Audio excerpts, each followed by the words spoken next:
पंच तत्व में विलीन होने वाले शरीर को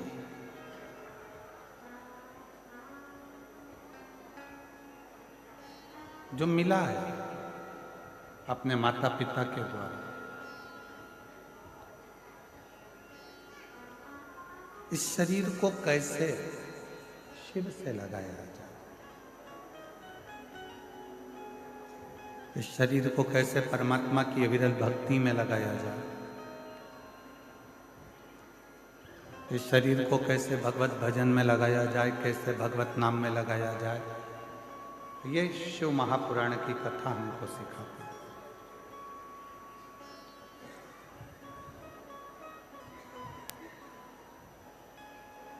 कोई कोई कहते हैं कि शंकर को पूजन करने की अलग अलग विधियां हैं।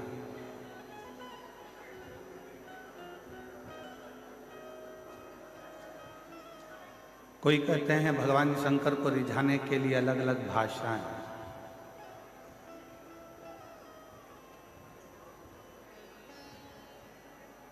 पर शिव को रिझाने के लिए एक विधि होती है, एक भाषा होती है। पर शिव महापुराण की कथा कहती है कि शंकर भगवान विधि से भी प्रसन्न बहुत बाद में होते हैं और भाषा से भी प्रसन्न बहुत बाद में होते हैं। सबसे पहले शिव प्रसन्न होते हैं तुम्हारे मन की अविरल भक्ति और विश्वास, तुम्हारे भीतर विश्वास कितना है, तुम्हारे भीतर भक्ति कितनी है, तुम्हारे भीतर भरोसा कितना है, दृढ़ता कितनी है, कितना आप भगवान शिव पर विश्वास करते हो, कितना आप शिव जी पर भरोसा करते हो, कितनी दृढ़ता आपकी शिव के प्रति है, कितना भरोसा आपका शिव के प्रति है।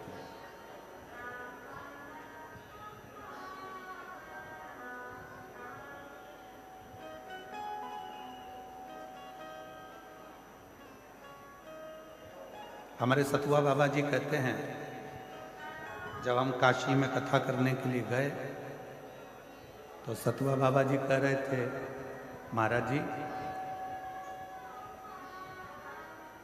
ये मणिकर्णिका के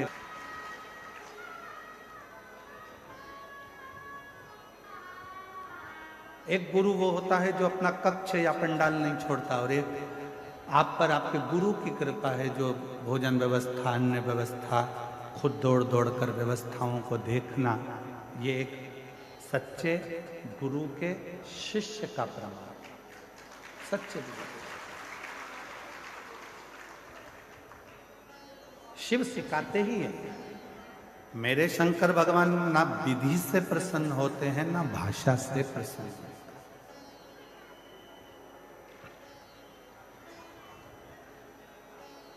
कौन सी विधि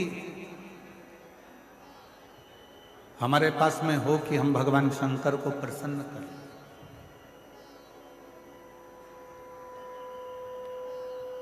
कौन सी विधि हमारे पास में हो कि हम भगवान शंकर को प्रसन्न कर कर उनसे वर प्राप्त करें?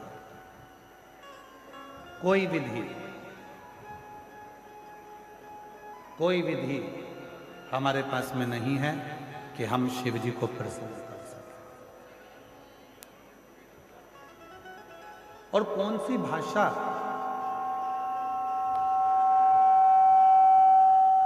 हम कौन सी भाषा बोलें जिससे हमारे देव अधिदेव महादेव प्रसन्न हो जाए? कौन सी भाषा?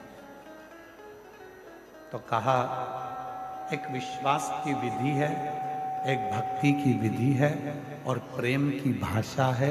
ये दो चीजें अगर हमारे पास में है तो हमारा देव अधिदेव महादेव प्रसन्न भी होता है और वर भी होता है। और तेरी कृपा बिना न हिले एक भी अणु, लेते हैं श्वास तेरी कृपा से तनु तनु। बखान क्या करूं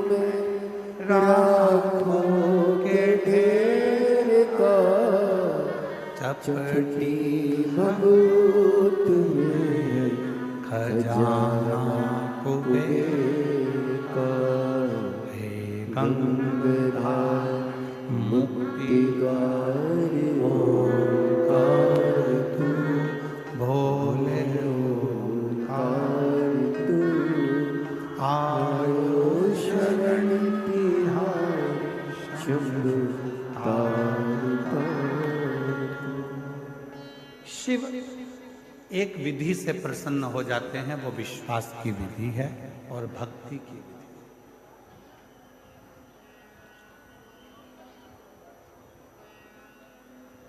कितना सुंदर एक प्रसंग शिव महापुराण में आता है।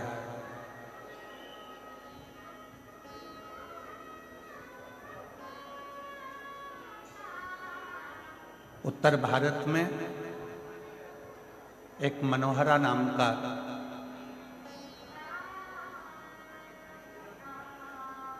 एक भगवान शंकर का शिव भक्त निवास करता था। शिव भक्त और भगवान शंकर का वो परम भक्त, भगवान शिव का वो परम भक्त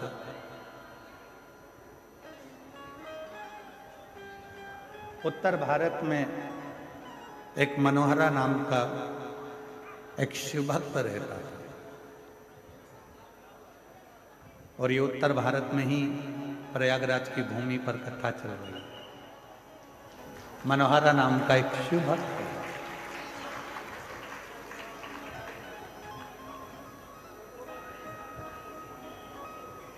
सुतार का काम करता था। सुतारी जानते हो आप लोग? जम के तो बोलो। सुतार मतलब लकड़ी का कुर्सी टेबल कुछ ना कुछ जो लकड़ी का काम होता है वो होता है। उसका एक नियम था। एक मट्टी का उसके पास में घड़ा था। उस घड़े से गंगा जी का जल रोज भरता था और रोज शिव जी को चढ़ाता था। सारी समस्या का हल एक मिलता, रोज भरता, रोज शिव को चढ़ाता, प्रतिदिन।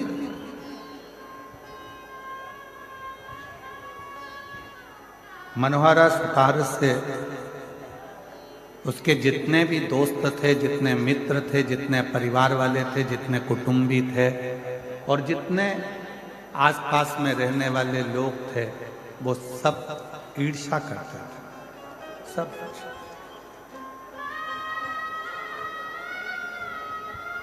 वो कहते हैं ना, घमंडी को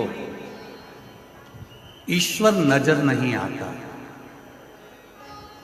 घमंडी को ईश्वर नजर नहीं आता, ईर्ष्यालु को पड़ोसी नजर नहीं आता और क्रोधी को उसका परिवार नजर नहीं आता। कोई घमंडी है, उसके अंदर घमंड भरा हुआ है, उसके अंदर घमंड भरा पड़ा है, तो उसको ईश्वर नजर नहीं आएगा। वो घमंड उसके अंदर यदि भरा पड़ा हुआ है तो उसको ईश्वर दिखेगा ही नहीं।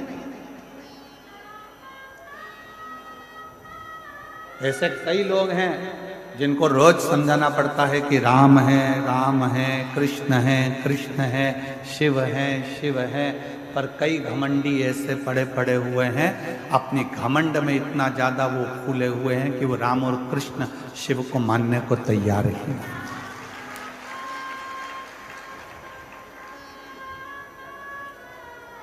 घमंडी को ईश्वर नहीं दिखता, ईर्ष्यालु को पड़ोसी नहीं दिखता। ईर्ष्या करने वाला कोई व्यक्ति है तो उसके पड़ोस में अगर कोई रह रहा है तो वो दिन रात ईर्ष्या करता रहेगा। उसको ये नहीं दिखेगा कि तेरे दुख की घड़ी में वो पड़ोसी आकर खड़ा हो जाता है, पर ईर्ष्या भरी।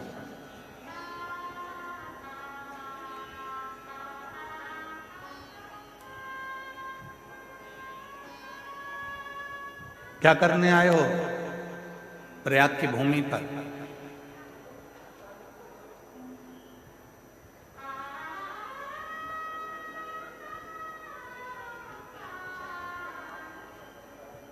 क्या करने पहुंचे हो इस संगम के तट पर?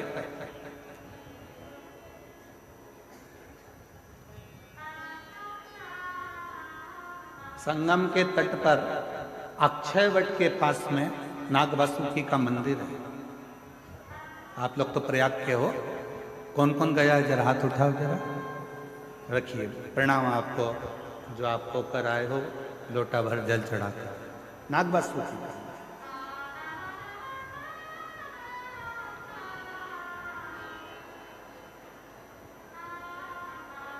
संगम के तट पर अक्षय वट के नजदीक में नाग वासुकी का मंदिर है।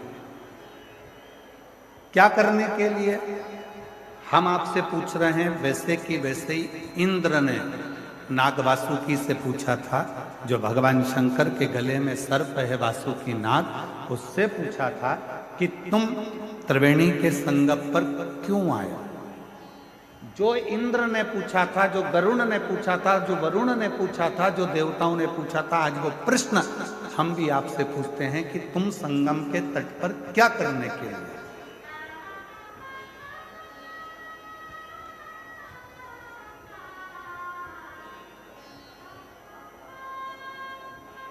हजारों वर्ष पुरानी कथा आज फिर सतुआ बाबा के शिविर में वही प्रश्न लेकर खड़ी हो गई, जो देवताओं ने भगवान शंकर के गले में पड़े हुए नाग वासुकी से पूछा था। वो प्रश्न आज फिर सामने आकर खड़ा हो। देवताओं ने नाग वासुकी से पूछा कि तू त्रिवेणी के संगम पर क्या करने आया।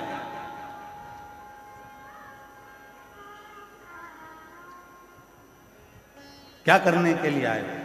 नाग वासुकी से बार बार प्रश्न करा गया, क्यों आए हो।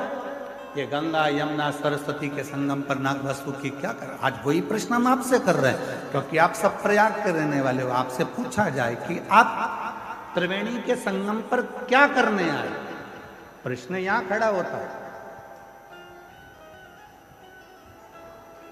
तो नाग वासुकी ने कहा,